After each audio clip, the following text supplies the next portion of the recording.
여러분 안녕하세요. 오늘은 바닷속 풍경을 그려보도록 하겠습니다. 실제로 우리가 깊은 바닷속을 들어가 보진 않았지만 사진이나 TV 속에서 우리가 봤던 바닷속 생물들이나 또는 상상해서 여러 가지를 표현해 볼 수 있습니다. 먼저 바다 밑에 땅부터 그려보도록 하겠습니다. 바다 밑에 땅은 모래나 흙으로 이루어져 있어가지고 구불구불하게 그려놓고 그 위에 바위나 언덕 등이 있는데요. 바위도 그려 넣고 흙 언덕도 그려 넣을 수 있습니다.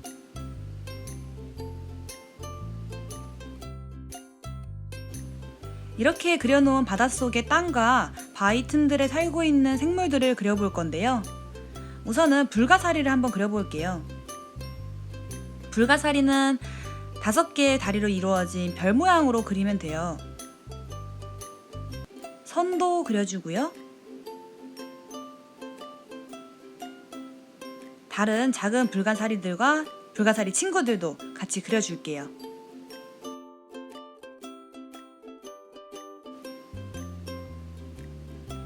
다음에는 조개도 그려 넣을 건데요. 조개는 동그라미를 그린 다음에 세모 모양 꼬리를 달아주면 조개 껍질 모양처럼 보여요. 조개 껍질의 결을 표현하는 선으로 마무리를 해주시면 됩니다. 다른 쪽에도 그려볼게요. 방향도 다양하게 해주면 더 재밌습니다. 다음은 바위 틈에 살고 있는 꽃게를 그릴 거예요. 꽃게는 네모난 몸통에 막대사탕 모양을 한 눈을 가지고 있고요. 걔는 집게발도 가지고 있죠. 가위 모양의 발을 그려줍니다. 또 나머지 다리도 길쭉길쭉하게 4개를 그려주고 반대쪽도 그려줍니다. 개 몸통에 있는 물결 무늬도 표현해줬어요. 아기 개도 그려줄 건데요. 작은 개를 그릴 때는 다리를 선으로만 표현하기도 해요. 또 바닷속 깊은 곳에 여러 가지 미역이라던가 산호초 같은 것들이 살고 있는데요. 그것들도 그려볼게요. 해초는 이렇게 꾸불꾸불 미역같이 그려주면 됩니다. 꾸불꾸불. 방향도 다양하게 해주면 더 재밌어요. 바다에 흩날리는 것처럼 표현해주시면 됩니다.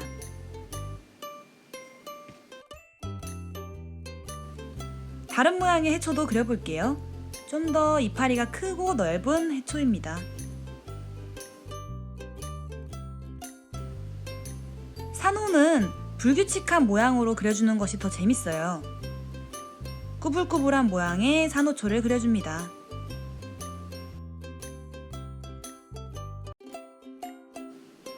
특히 이런 해초들은 바위 틈들에 많이 숨어있고 많이 살고 있어요. 바위 틈 사이사이로 해초들을 그려주면 더 재밌습니다.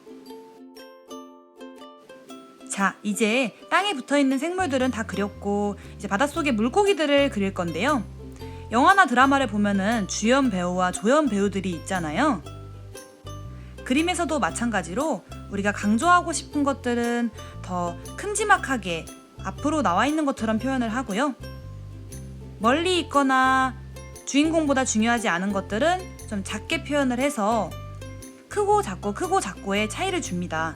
그러면은 그림이 다 똑같은 크기로 그린 것보다 훨씬 재미있고 풍성하게 느껴져요.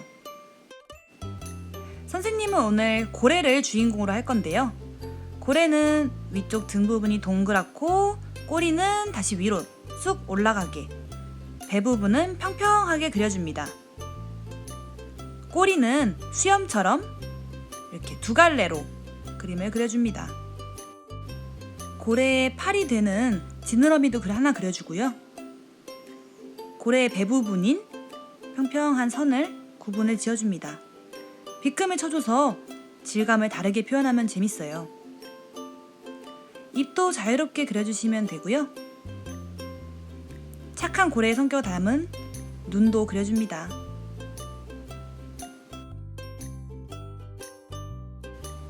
고래는 머리 위로 물도 뿜는데요. 뿜어진 물도 표현해줍니다. 물방울도 표현하고요.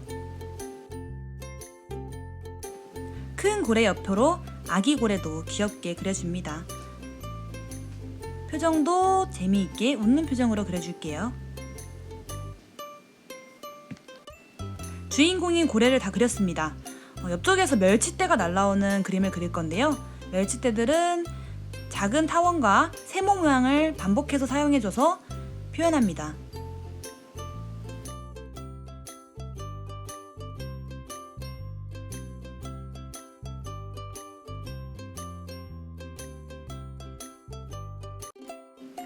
멸치대 밑에는 엔젤피쉬 같은 열대어를 그려볼게요. 열대어는 세모 모양 두 개를 크고 작게 그려가지고 겹쳐서 그려줍니다. 마주보는 친구도 그려줄게요. 물고기의 눈도 그려주면서 물고기에 있는 무늬를 그려줍니다. 열대어들은 무늬가 생명이기 때문에 이런 표현은 꼭 해주시는 게 좋아요.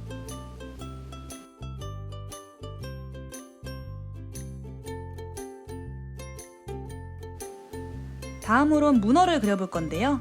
문어는 동그란 얼굴을 하고 있고 먹물을 내뿜는 입을 표현해줍니다. 문어의 다리는 8개인데요. 길쭉길쭉하고 흐느적거리는 표현으로 8개의 다리를 그려줍니다.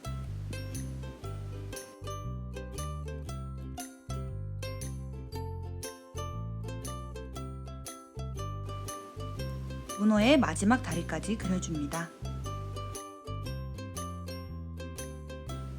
이 문어는 무서운 것을 보면 먹물을 뿜는데요. 지금 앞에서 큰 고래가 헤엄쳐 오기 때문에 문어는 놀라가지고 먹물을 뿜습니다. 나중에 이 부분은 크레파스로 재미있는 표현 기법을 알려드릴게요. 다음은 오징어를 그려볼게요. 오징어는 작은 세모와 길쭉한 세모로 머리와 몸통을 그려주고 다리는 10개의 선으로 표현합니다.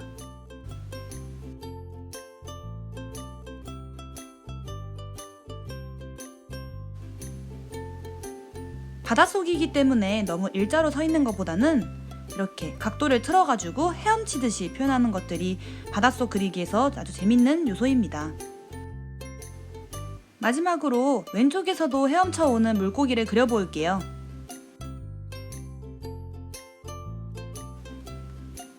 물고기의 몸통에 이렇게 구불구불 반복적인 물결을 사용해서 물고기의 비늘을 표현하면 됩니다.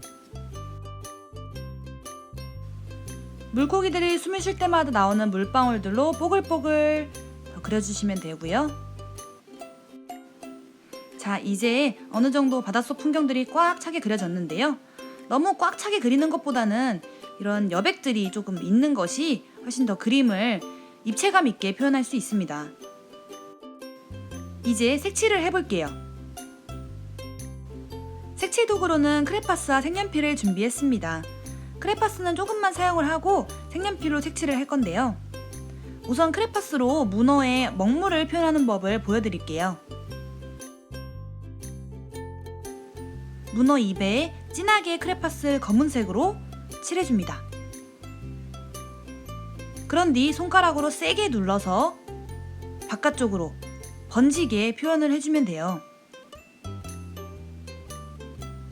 크레파스가 모자라면 더 칠해주시고 바깥쪽으로 세게 밀어서 표현하면 먹물이 마치 분사가 되는 것처럼 표현이 돼요. 다음은 흰색 크레파스로 물속에 있는 기포들을 표현해 줄 건데요. 크레파스는 초성분이 들어있기 때문에 물감을 칠해도 번지거나 녹지 않아요. 그 점을 활용해서 기포들을 표현해 줄 건데요. 흰색 크레파스를 군데군데 뽀글뽀글 칠해주면 그 위에는 물감이 먹지 않아서 선명하게 표현이 됩니다. 스케치해둔 기포들에도 색칠을 해주시고요. 크레파스 때문에 연필이 번질 수 있기 때문에 굳이 스케치를 하지 않고 흰색으로만 칠해줘도 괜찮습니다. 지금은 보이지 않지만 나중에 물감을 칠하면 선명히 나타날 거예요. 이제 물고기들 색칠을 할게요. 테두리 부분을 진하게 그려준 다음에 안쪽을 색칠하면은 삐져나가지 않고 깔끔하게 칠할 수 있어요.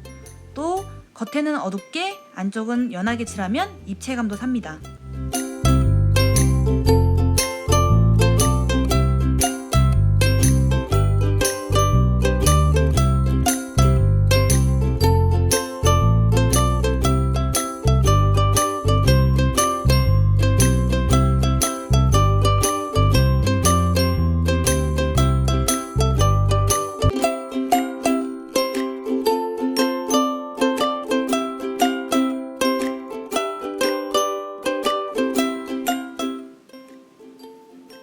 자, 이렇게 물고기들을 알록달록하게 다 색칠했습니다. 다음은 물감을 칠하기 전에 바닥과 바위 부분을 크레파스로 칠해줄 건데요. 바닥은 모래알처럼 표현하기 위해서 갈색이나 황토색 같은 것으로 이렇게 점점점점 찍어줍니다. 마치 모래 알갱이를 표현하듯이 찍어주시면 돼요. 갈색을 번갈아 가면서 여러 가지 색으로 찍어주세요.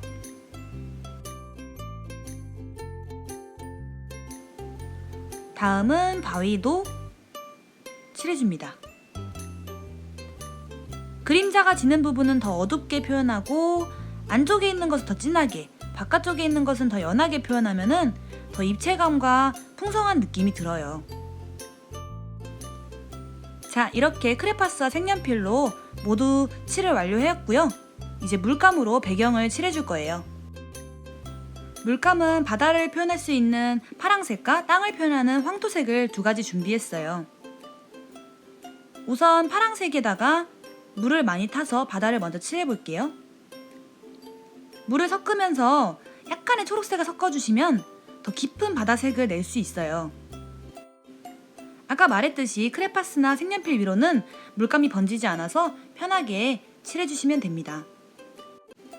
바닷속 물결을 표현하는 거기 때문에 너무 깨끗이 칠하지 않아도 이렇게 붓터치가 남아도 괜찮아요.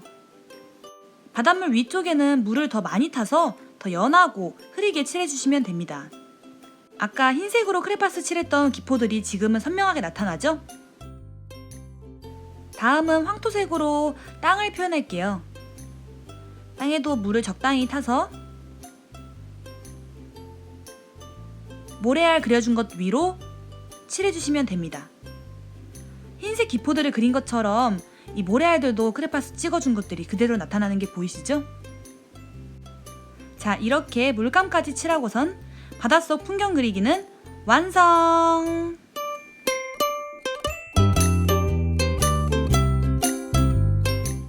추가로 바닷속 풍경 그리기를 할 때 인어공주를 그리고 싶어하는 친구들이 많아요. 우리 인어공주 그리는 법을 한번 배워볼게요. 우선 인어공주의 얼굴을 동그랗게 그려줍니다. 앞에 머리를 먼저 그려주시고요. 뒷머리는 나중에 그릴게요. 우선 목부터 그려주시고 팔을 먼저 그리면은 몸통이 너무 가늘어지거나 두꺼워지는 경우가 있어서 몸통을 먼저 그려줄 거예요. 허리를 잘록하게 그려주시고요. 인어공주의 다리이자 물고기 꼬리처럼 길고 통통하게 물결 느낌이 나게끔 물고기 다리를 그려줍니다. 꼬리는 이파리 2개를 그린 것처럼 2개를 그려주시고요. 인어공주들은 조개 수영복을 입고 있죠? 우리 조개 수영복도 한번 그려볼게요. 약간 세모난 모양의 2개의 수영복을 그려주시고 조개의 결을 표현해줍니다. 배꼽도 그려줄게요. 팔도 그려줄 텐데요. 한쪽은 높이 들어서 안녕 하고 있는 모습을 할게요. 나머지 팔도 그려줍니다.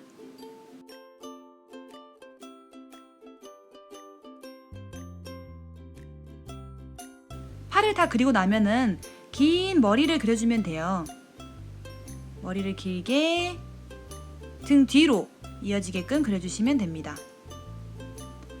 그 다음은 인어공주 다리, 물고기의 비늘을 표현할 건데요.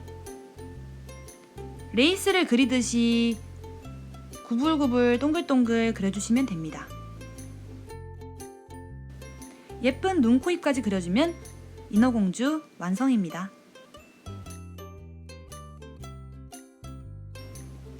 바닷속 인어공주가 살고 있는 성도 한번 그려볼게요. 성이 있으려면 우선 땅이 먼저 있어야겠죠? 땅을 구불구불 그려주시고 그 위에 성의 토대가 될 네모를 3개를 그려줍니다. 하나는 가장 크고 나머지는 작게 그려줍니다. 궁전의 느낌이 나게끔 이런 동글동글하면서 뾰족한 모양의 지붕을 얹어주시면 되고요. 선을 그려서 재미있게 표현해줍니다. 이렇게 그림에 작은 선들을 추가함으로써 더 입체감 있고 완성도 있는 그림이 될 수 있습니다. 궁전에서 있는 창문도 그려주시고요.